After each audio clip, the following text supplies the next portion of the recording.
So, hello everybody, good morning, good evening, good afternoon, good night, ladies and gentlemen. This is Harsh Raj Dwivedi this side, and today's video is going to be about thematic perception test (TAT). और ये test psychological test batteries का एक बहुत ही ज़्यादा essential test होता है, और इससे मुझे लगता है साइकोलॉजिस्ट आपकी पर्सनैलिटी का काफ़ी बड़ा पैच जान जाता है। और हाँ, एक चीज़ और कि ये पहला टेस्ट होता है साइक टेस्ट बैटरीज में, और ये काफ़ी सिमिलर होता है नेचर में पीपीडीटी से। इसमें भी आपको पिक्चर्स दिखाई जाएगी। हाँ, उनका नंबर होगा 12 pictures, 11 out of them are pictures and 1 is a blank picture, the last one. अब ये ब्लैंक पिक्चर का सीन क्या है, तो इसमें आप कोई भी स्टोरी जो आपको समझ आए वो देख सकते हैं, लिख सकते हैं आप। और हाँ, जो 11 स्टोरीज लिखेंगे आप वो एक पिक्चर पे बेस्ड होगी जो कि आपको दिखाई जाएगी। जो मेन डिफरेंस है, आप इनकी वर्डिंग पे जा सकते हैं। थेमेटिक परसेप्शन टेस्ट, पीपीडीटी होता है picture perception and discussion test. तो पीपीडीटी का कोर है परसेप्शन एंड ऑब्जर्वेशन। इसमें थीम आप क्या परसीव करते हैं, क्योंकि ये जो पिक्चर्स होंगी ये काफ़ी हर इंसान के लिए एक अलग स्टोरी बनेगी। इससे ये बात बहुत ही सरप्राइजिंग होती है कि आप एक टीएटी से जाने कितनी स्टोरीज बना सकते हैं, और ये कम्प्लीटली उस इंसान की पर्सनैलिटी पे डिपेंड करेगा कि वो इस पर क्या स्टोरी बनाएगा। यही जो इसका की पॉइंट है, जो साइकोलॉजिस्ट को आपकी पर्सनैलिटी के बारे में काफ़ी इम्पोर्टेंट इंसाइट्स देता है। तो मैं कहूँगा कि ये टेस्ट भी काफ़ी इम्पोर्टेंट प्लेस होल्ड करता है और काफ़ी ज़्यादा टाइम कंज्यूमिंग भी, क्योंकि आपको straight away for 54 minutes you will be just seeing pictures, writing stories। तो टोटल 12 स्टोरीज लिखनी है, ये सब मैं बता चुका हूँ आपको। अब आते हैं इसके सम एंड सब्सटेंस पे, इस वीडियो पे, कि मैं इसमें और क्या बताऊँगा। तो मैं इसमें बताऊँगा आपको पहली बात कि यहाँ कोई टिप्स एंड ट्रिक्स की वीडियो नहीं है ये। तो आप अगर ये सोच के आए कि मैं कोई टिप दूंगा या कोई एकदम स्नैपशॉट बताऊँगा कि हाँ एक बार सुनो और ये कर लो और तुम रिकमेंड हो जाओगे, तो ऐसा नहीं होने वाला। यहाँ चीज़ें ऐसी होंगी कि आप पूरा वीडियो देखेंगे, फिर उसके बाद आपको अपने जो ब्रेन में आपने जनरलाइजेशंस क्रिएट करी हुई है, चाहे वो टेस्ट के बारे में हो या दुनिया के बारे में या अपनी लाइफ के बारे में, आपको वो तोड़नी होंगी। और उसके बाद जो रिक्वायरमेंट है प्रोसेस की, उस हिसाब से खुद को मोल्ड करना होगा, तब जाके कहीं आपको जो भी आप चाहते हैं, you want to become an officer, only then you will be able to do so. तो अब हम इस पर शुरू करते हैं। तो पहला मैंने प्रोसीजर बता दिया टेस्ट का। पहले आपको एक पिक्चर दिखाई जाएगी 30 सेकंड्स के लिए, और वो पिक्चर कम हेजी होगी, कम ब्लर होगी पीपीडीटी पिक्चर्स के कंपैरिजन में। इस पिक्चर पे वही 30 सेकंड देखने के बाद तुरंत ही आपका राइटिंग टाइम स्टार्ट हो जाएगा। इसमें आपको एज, जेंडर, मूड, कैरेक्टर जैसा कोई सीन नहीं है, आपको बस एक सिंपल सी स्टोरी बनानी है। और हाँ, बाकी इंस्ट्रक्शंस मैंने जैसे लास्ट वीडियो में भी कहा था कि closely adhere to the instructions, तो इंस्ट्रक्शंस जरूर सुनिए ध्यान से और उन्हें फॉलो भी कीजिए। तो ये हो गया अपना प्रोसीजर क्या है। 4 मिनट बाद फिर जब ये पिक्चर आपकी हो जाती है, ये स्टोरी, तो 4 मिनट बाद ऑटोमेटिकली एक बीप बजेगी और जो स्लाइड होगी वहाँ पे प्रोजेक्टर की, वो चेंज हो जाएगी, दूसरी पिक्चर आ जाएगी। तो ये होता है इसका प्रोसीजर। अब हम आते हैं कि इसका पर्पस क्या है। तो बेसिकली ये काफ़ी पुराना टेस्ट है, जितना मुझे याद है इसे हार्वर्ड यूनिवर्सिटी के प्रोफेसर्स ने डिज़ाइन किया था। हाँ, मैंने पढ़ा भी है इसके बारे में, पर इतने ज़्यादा पर्पस नहीं था तो याद करने का कुछ। तो मेरे बस इतना याद है कि हार्वर्ड यूनिवर्सिटी के प्रोफेसर थे, वो इस पर रिसर्च कर रहे थे। तो एक ये टेस्ट होता है थेमेटिक परसेप्शन टेस्ट, TAT। इसके थ्रू वो लोगों को पिक्चर्स दिखाते हैं कोई भी, और फिर वो उस पर एक स्टोरी बनाएगा जो सब्जेक्ट होगा टेस्ट का। उससे वो उसकी पर्सनैलिटी के बारे में इंसाइट्स प्राप्त करेंगे। हाँ, इसका यूज़ यहाँ भी था कि ये लोग क्रिमिनल भी पकड़ लेते थे इससे। जैसे कि आपको कोई सीन दिखाया, कोई डॉक्टर है, हाँ कोई डेड बॉडी है। अब अगर वहाँ पे सफिशिएंट प्रूफ नहीं है डेड बॉडी होने का, और फिर भी आप, क्योंकि एक पिक्चर पूरी कहानी नहीं बताइए आपको, एक पिक्चर एक कहानी का एक छोटा सा फ्रेम होगा, आपको उसके इर्द गिर्द सराउंडिंग में एक स्टोरी बनानी है। तो आप वो स्टोरी क्या होगी वो बताएगी कि आपकी पर्सनैलिटी कैसी है। अब इसमें जो मेन क्वेश्चन है कि स्टोरी कैसे लिखी जाए, तो स्टोरी वैसे ही लिखी जाए जैसे लिखी जाती है। 30 सेकंड आपको टाइम मिला है, केयरफुली पिक्चर को ऑब्जर्व कीजिए। हाँ, ऑब्जर्वेशन पे बड़ा काम कीजिए, इसमें भी ऑब्जर्वेशन का बहुत बड़ा रोल है। अगर आप पिक्चर के जो वो होते हैं ना कि हंचेस पिक्चर से आप नहीं ले पाए कि हाँ यार यहाँ पे ये होना चाहिए था, यहाँ ये लिखना था, तो फिर कुछ नहीं होने वाला। और ये हंचेस आपको ऑब्जर्वेशन से ही आएंगे। तो be careful and observe everything carefully. और 30 सेकेंड सफिशिएंट होते हैं, मेरी बात मानिए। अगर आप सच में ऑब्जर्व कर रहे हैं तो अगर हाँ आप बार बार स्किप करेंगे ऑब्जर्वेशन के टाइम पे स्टोरी बनाने लगेंगे तो दिक्कत खड़ी हो जाएगी। और हाँ अगर आप 30 सेकेंड ईमानदारी से ऑब्जर्व करेंगे तो ज़रूर आपको एक स्टोरी 4 मिनट में आप लिखने के कैपेबल हो जाओगे। और इसके साथ ही स्पीड राइटिंग की प्रैक्टिस भी ज़रूरी है, क्योंकि अगर आपका थॉट का फ्लो अच्छा है और फिर आपकी स्टोरी जो है वो मतलब आपकी स्पीड जो है राइटिंग की वो काफ़ी स्लो है, तो ये एक प्रॉब्लमेटिक चीज़ हो सकती है कि आप अपनी स्टोरी ना कंप्लीट कर पाओ। तो ये बात का भी बहुत ध्यान रखिएगा कि अपनी जो स्टोरी है राइटिंग स्पीड उस पर काम करिए। इसके साथ ही हैंड राइटिंग की क्वालिटी पे भी थोड़ा बहुत, जैसे कि मैं हूँ, I do not have a very good hand writing but it is decent कि सामने वाला बंदा समझ सके कुछ हद तक। मैं ये नहीं कह रहा कि परफेक्ट है, काफ़ी गलतियाँ इसमें भी हैं और इस पर मुझे ज़रूर काम करना चाहिए। तो मैंने हैंड राइटिंग काफ़ी चीज़ें गलत हो गई, क्योंकि उसमें आपको एक लाइन वाली शीट नहीं मिलती, you get a plain paper. तो आप ओरिएंटेशन जिन लोगों का वीक है कि वो लोग मतलब एक लाइन को ऐसे ऐसे बना देंगे या ऐसे कर देंगे, वर्ड्स मतलब शुरू यहाँ से हुए फिर यहाँ ख़त्म हुए, तो ये भी दिक्कत हो सकती है, मिस ओरिएंटेशन हो सकता है। तो इसका भी ध्यान रखिए और हो सके तो प्लेन पेपर में प्रैक्टिस कीजिए, ज़्यादा अच्छा रहेगा। अब आते हैं मेन चीज़ पे, जो मैंने स्टार्टिंग में इंडिकेट करी थी कि आपको अपने माइंड के जनरलाइजेशंस मारनी पड़ेगी। तो इसमें जो ट्रिक है इसको लिखने की, जो आप सब शायद एक्सपेक्ट कर रहे हो मुझसे बताने को, तो इसका जो ट्रिक है वो ये है कि आपको अपना आउटलुक जो है दुनिया को देखने का, चीज़ों को देखने का, वो बदलना होगा।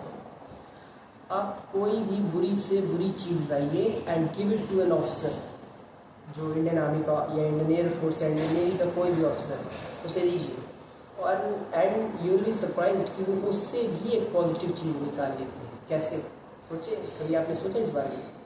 तो इस पर भी काफ़ी ये इशू है हमें, स्पेशली आज यंग जनरेशन में, कि हम हर छोटी चीज़ को नेगेटिव ले लेते हैं। एक नेगेटिव रिमार्क या कम मार्क्स या किसी की डांट, उस पर हम हर चीज़ें नेगेटिव लेते चले जाते हैं, और ये आप अगर इमेजिन कीजिए आपके ब्रेन को काफ़ी डैमेज करती है ये चीज़ें, आपकी थिंकिंग को, आपके थॉट प्रोसेस को।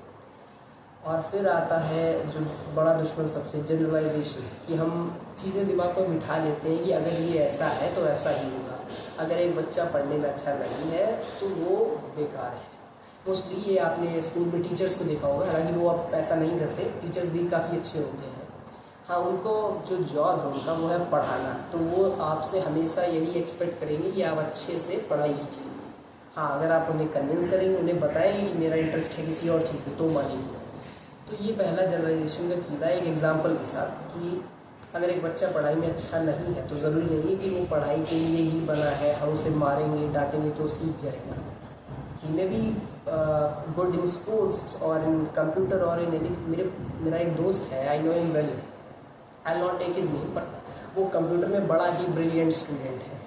ही is a weak eye sight, he feels problem in studying, और उससे घर पे भी काम होता है, लेकिन he is a really good person on computer. He is a part of ethical hacking group, उसे एथिकल हैकिंग आती है, काफ़ी काम आता है उसे इन चीज़ों में, और वो पढ़ाई में उतना अच्छा नहीं है। And I have no regrets कि ये अच्छा नहीं है, ये ख़राब है, बहुत सही चीज़ है उसमें, उसका नेचर अच्छा है। तो ये टीचर्स चीज़ें नहीं देख पाएंगे मोस्टली। पर हाँ, हमें ये कहने की ज़रूरत नहीं कि सारे टीचर ही ऐसे हैं कि वो हमें नेगलेक्ट करेंगे, अरे यार ये तो बेकार है, पढ़ने में अच्छा नहीं है, ऐसा है वैसा है। तो इन चीज़ों का ध्यान रखिए कि जो जनरलाइजेशन है वो अपने अंदर का मारिए। आप सोचिए कि जिसे कहते हैं ना, stand in other persons shoes, किसी और के पैरों में, जूतों में खड़े होकर देखिए कि यहाँ से सिचुएशन कैसी नज़र आती है। तब आप बेहतर समझेंगे कि ये जनरलाइजेशन है ये कैसे ख़त्म किया जाता है। और हाँ, चीज़ें, इवेंट्स होते हैं, साइकिल ऑफ इवेंट्स जो बुरी होती हैं, supposedly I would take the worst case scenario, मतलब ऐसा भगवान ना करे, supposedly any one of us loses his or her father, तो यहाँ भी नेगेटिविटी है, होगी बहुत, और लाजमी है कोई अपना करीबी, सबसे मुझे लगता है फादर काफ़ी इम्पोर्टेंट, बहुत इम्पोर्टेंट रोल प्ले करता है आपकी लाइफ में, एंड यू लूज़ हिम, तो सबसे पहला रिएक्शन आपको प्रॉब्लम्स होगी, रोना आएगा, यार ये गलत हो गया। पर इसके बाद भी आप एक पॉजिटिव आउटलुक लेकर कि हाँ अब it is my time to take responsibility, I will get up and I take the necessary responsibility of my siblings, of my mother, और आप फिर खुश होकर अपनी ज़िंदगी बितानी शुरू कर देते हो, तो ये होगा एक पॉजिटिव आउटलुक। ये एक अच्छा साइन होगा आपके लिए अगर आप तैयार हो। आप एक फेलियर फेस करते हो and you are discouraged, brutally discouraged. I am one of those people, I was brutally discouraged, but then you have the courage to stand up again and say that I deserve this thing and I will take it, I will snatch it if the person doesn't give it to me। तो ये attitude जब आपका होगा, आप जब खुद पे trust करोगे, जब किसी कोई आपके आगे जाए तब आप उसके पीछे जाओ, जब आप ये चीज़ें सीख करना छोड़ दो तो आपकी स्टोरीज अपने आप अच्छी हो जाएंगी, ये याद रखिए। और ये it is not a matter of months और वीक्स। मुझे लगता है ऐसा आउटलुक बनाने में आपको टाइम लगता है, हाँ, पर ये नहीं है अगर आपके पास 1 महीना है जिंदगी में तो आप अरे बाप रे अब क्या होगा, तो आप जान लीजिए कि आपका आउटलुक नहीं बनने वाला। Even if you have 1 hour for anything and you get the right direction, तो आपके अंदर इतना सेल्फ बिलीफ होना चाहिए कि हाँ मैं कैपेबल हूँ, and you are, once you say you are capable, you are. अगर आप देखें एक बार कि आप कितना आगे हैं लाइफ में काफ़ी लोगों से, don't be competitive, don't be selfish, and you know what I am saying. तो इसे पॉजिटिव वे में देखिए आप कि आप कितना आगे हैं लोगों से, आप खुद से कितना इम्प्रूव हुए, आप पहले कैसे थे। तो आप देखोगे कि you are a different person in yourself. आप में भी कोई ऐसी क्वालिटी होगी जिसे आप दूसरों में देख के वाव बोलते हो। लिटरली स्पीकिंग मेरे अंदर भी क्वालिटीज़ हैं। I can spot my mistakes and I can accept them with full pride कि हाँ ये मेरी गलती है, and then I can work on it to improve it. और आप सब भी उन्हीं लोगों में से हो, तो इस बात पे पूरा ट्रस्ट रखो कि आप चीज़ें कर सकते हो। अब एक लाइफ का पॉजिटिव आउटलुक प्लस एक ऐसा बंदा जो ब्रूटल फेलियर्स के बाद, डिस्करेजमेंट के बाद खड़ा हो सकता है, तो tell me who can defeat him, even death cannot. And who are these people? These are the officers in the force. हाँ, और भी लोग हैं, बहुत अपने आसपास देखेंगे तो आपको बहुत ऐसे एग्जांपल्स मिलेंगे। भले ही कोई बंदा एक सिंपल सी नौकरी कर रहा होगा, पर आप देखेंगे ना उसके पीछे कितने फेलियर्स हैं, कितनी बार आया वो, कितनी बार उठा, कितनी बार रिजल्ट्स ने उसे डिसअपॉइंटमेंट किया। तो ये चीज़ें काफ़ी नोटिस करने वाली हैं। और हाँ, हर चीज़ में एक पॉजिटिव चीज़ खोजने की आदत है। हाँ, ये नहीं है कि अगर आप देर उठते हैं तो उसे पॉजिटिव खोजने लगेंगे, हाँ मैं 6 घंटे 8 घंटे सो रहा हूँ तो इससे मेरी हेल्थ सही। It is not the way I am talking. मतलब मेरा मतलब है कि आप चीज़ों में पॉजिटिविटी ढूंढिए। अगर आपको लगता है कि या it is very negative, then turn it to the positive. आप जल्दी उठना शुरू कीजिए and things will work. Don't be discouraged. कुछ लोग ऐसे देखे हैं मैंने कि उन्होंने शेड्यूल किया कि हाँ हम कल से 4 बजे उठेंगे और पढ़ेंगे।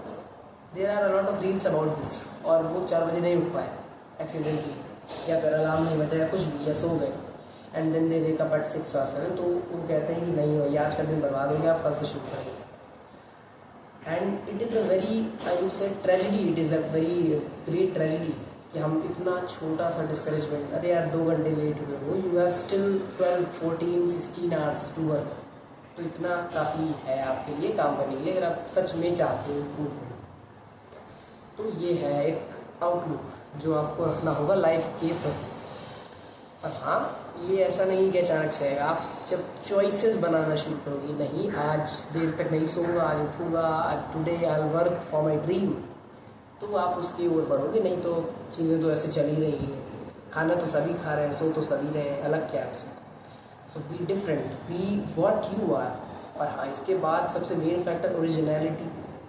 आप टीएटी, अब मैं बताता हूँ, जब लोग बड़ी शैलो तैयारी करते हैं कि हाँ वो टीएटी तो अच्छी लिखना सीख गए, स्टोरीज उनकी बड़ी अच्छी हैं, यार ये बंदा ऑनेस्ट था राम, वो सुबह जल्दी उठता था, अच्छा स्टूडेंट था, and he scored well in NDA, he pass, he recommended and वो ऑफिसर बन गया। Very simple story, and psychologist will be happy with it. अगर ये स्टोरी आपके बाकी रिजल्ट से कंप्लाइंस शो करेगी तो। अब आप जीटीओ में आपके अंदर इंथुसियाज्म 0 है, आप का जो बॉडी शेप है वो कुछ और कहता है। राम पिक्चर में तो एक्सरसाइज कर रहा था, लेकिन यहाँ चीज़ें अलग हैं। आप अपने लास्ट अटेम्प्ट से इम्प्रूव नहीं हुए और फिर आप लिखते हो कि राम ने इम्प्रूवमेंट्स करी, तो ये एक गलत साइन होगा। So either you be what you write और you write what you are, दो चीज़ें हैं इसमें, ठीक है। या तो आप वो बन जाओ जो आप खुद को दिखाना चाहते हो, और या तो आप वो ही दिखाओ खुद को जो आप बने हो। So these are two things. And हाँ, कोई भी इसमें ख़राब चीज़ नहीं है। Wait, there is a call. So yeah back. तो अब हम किस पे बात कर रहे थे कि आपका जो आउटलुक है चीज़ का वो पॉजिटिव होना चाहिए। And B what you right. अब जैसे हाँ, एक और टेस्ट होता है, उस पर हम आगे बात करेंगे, पर हाँ एक रेफरेंस के लिए मैं बता दूँ, सेल्फ डिस्क्रिप्शन टेस्ट। हम उसमें बड़ी बड़ी बातें करेंगे कि हम ऐसे करते हैं, वैसे करते हैं, हमारे पेरेंट्स प्राउड फील करते हैं हमको, और हमारे काम कैसे हैं वो आप बिना चाहे आप रिफ्लेक्ट करोगे वो चीज़ें वहाँ पे भी। तो डोंट बी लाइक कि हाँ मैं सब छुपा ले जाऊँगा और कुछ और दिखा दूँगा खुद को। It is I would say impossible to show that you are something else than what you are originally. तो इससे अच्छा है कि आप खुद पे काम कीजिए। And it is not a shame कि आप में कमियाँ हैं, मुझ में भी हैं, 50 कमियाँ हैं मुझ में, लोगों में होती हैं, and they are not ready to accept it because of their arrogance. रहने दीजिए, कोई बात नहीं, हम तो कर सकते हैं ना। You can accept your mistakes and only then there is a scope of improvement. तो ये है आपकी TAT। अब आप खुद को एक अच्छा स्टूडेंट दिखाते हो TAT में, खुद को एक अच्छा सन बेटा दिखाते हो या बेटी दिखाते हो, तो आप असल में वैसे हो कि नहीं, देखो एक बार। Are you really concern about your parents? आप उन्हें अननेसेसरी तकलीफ तो नहीं देते, उनके खर्चे अननेसेसरी नहीं करवाते, आप अपने सिबलिंग्स को गाइड करते हो जहाँ ज़रूरत पड़ती है, या आपसे बड़े हैं आप उनकी रिस्पेक्ट करते हो, उनकी हेल्प करते हो, तो ये चीज़ें सच में मैटर करती हैं। हाँ, और इसके बाद अब हम आते हैं आई वुड से फाइनल टचअप पे इसके। तो वो ये है कि आपको इतना करेजियस भी बनना पड़ेगा कि आप अपनी बात असर्टिवनेस के साथ एक ग्रुप में रख पाओ, and you are not feeling shameful about that. कोई आपका ओपिनियन है, आप उसे देना चाहते हो, बट यू आर शेमफुल, हाँ क्या होगा, क्या कहेंगे, क्या नहीं कहेंगे। तो ऐसा बस सोचिए, you must believe first of all कि यू आर राइट। आपको खुद पे भरोसा करना होगा ना पहले कि आप सही हो, बाद में चीज़ें आगे बढ़ेंगी। तो ये है इसका sum and substance. Hope so this video is helpful for you. और हाँ, अब इसके लिए आप क्या कर सकते हो, तो पहले सबसे ज़रूरी चीज़ है कि आपकी खुद की सेल्फ रिस्पेक्ट जो आप खुद करोगे तब दूसरे करेंगे। अब आप सीख करोगे दूसरों से कि कोई आपकी रिस्पेक्ट करे, कोई आपको good morning, good night, bye, hi बोले, तो इसके लिए पहले आपको खुद की रिस्पेक्ट शुरू करनी होगी। आप खुद सुबह 8 बजे उठते हो, फिर दूसरों को बोलते हो कि मेरी रिस्पेक्ट करो, दे हैव नो रीज़न। और फिर इसके बाद एक और चीज़ आती है कि आप रिस्पॉन्सिबिलिटी कितनी लेते हो खुद पे। Supposedly you get बेयरली 50-55 marks in your chemistry in class 12 board exams में। आईओ आपसे पूछता है, ये थोड़ी चीज़ अलग हो जाएगी, पर हाँ ये समझिए, ये भी आपकी साइड टेस्ट पे बड़ा इम्पैक्ट डालेगा।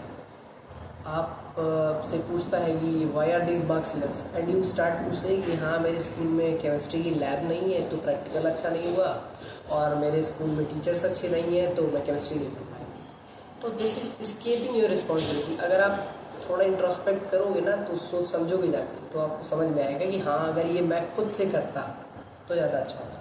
हाँ, इसके अलावा एक रीज़न और हो सकता है कि आप स्पोर्ट्स में इन्वॉल्व थे, तो आपका कोई सब्जेक्ट कमज़ोर पड़ गया, तो ये भी तैयार रखिए। कुछ स्टूडेंट्स होते हैं जो स्पोर्ट्स में ज़ीरो होते हैं, जैसे मैं, I do not have any official sports participation, although I like them but I do not have any official participation. तो अब मैं क्या आंसर करूँगा इसका, तो of course I am academically inclined student, तो मेरा ज़्यादा स्पोर्ट्स में इंटरेस्ट नहीं था। Although I like to play badminton, but not that कि मैं उस पर काफ़ी टाइम डिवोट करूँ। तो ये है कि हाँ मैं अकेडमिकली डिवोटेड एक स्टूडेंट हूँ जो अकेडमिक्स में ज़्यादा ध्यान देता है। इसका प्रूफ भी है मेरे पास, and it is my result. They can see कि yeah he got a good percent, तो इसका मतलब है कि ये एकेडमिक्स पे ध्यान देता है। ऐसे आप भी हो, अगर आपका एकेडमिक्स वीक है, स्पोर्ट्स अच्छा है, you must be proud of your self कि आप दोनों चीज़ें साथ में मैनेज कर रहे हो। Even if you have a decent और very low score, no problem, आप स्पोर्ट्स में अच्छा कर रहे हो, ट्राई कर रहे हो, तो ये एक अच्छा साइन बनाएगा। ये आप अपने SDT में लिखोगे, सेल्फ डिस्क्रिप्शन में, तो ये चीज़ें पॉजिटिव होंगी। तो ये होप सो ये वीडियो इंफॉर्मेटिव रहा होगा और आप इसमें कोई टिप्स और ट्रिक खोजने नहीं आए, आप इसमें रियल कोई डेवलपमेंट देखने आए होंगे। तो आई वुड से हाँ, continue your preparation and be positive always, don't take bad for anything. मजाक करना सीखिए और सहना सीखिए, ये भी एक काफ़ी बड़ा पार्ट है। कुछ लोग मतलब कर देते हैं मजाक पर वो सह नहीं पाते, तो ये चीज़ें प्रॉब्लमेटिक हो जाती हैं। और हाँ, always be happy, your first priority must be being happy. हाँ, गलत तरीक़ों से नहीं कि आपको नशा करने में खुशी मिलती है तो मैं नशा करूँगा, या मुझे ऑनलाइन गेमिंग ज़्यादा टाइम तक करने में या कुछ रील्स स्क्रॉल करने में खुशी, ये खुशी नहीं है। इफ़ यू फाइंड कि आपको ओरिजिनली खुशी किस में मिलती है, then you will feel really happy. कुछ लोग गेम्स स्पोर्ट्स खेल के खुश होते हैं, मतलब जो कंस्ट्रक्टिव वे में आपको हैप्पीनेस दी, वो चीज़ें बहुत अच्छी हैं वाकई में। And ultimately if you see, आपको ऑफिसर बनना सबसे ज़्यादा हैप्पी रखेगा। तो ये देखिए कि अगर कल मैं हैप्पी होने के लिए आज कुछ दिन अपने ब्रेन को डोपामीन की तरफ ना ले जाके थोड़ा काम में लगा दूँ, तो शायद कल को मैं खुश रहूँगा ज़्यादा। तो ये करिए। Hope so it is helpful for you all and hope so you enjoyed and also took something out of the video. Bye ladies and gentlemen, keep spreading positivity and stay positive, keep working towards your dreams and also be happy. Bye.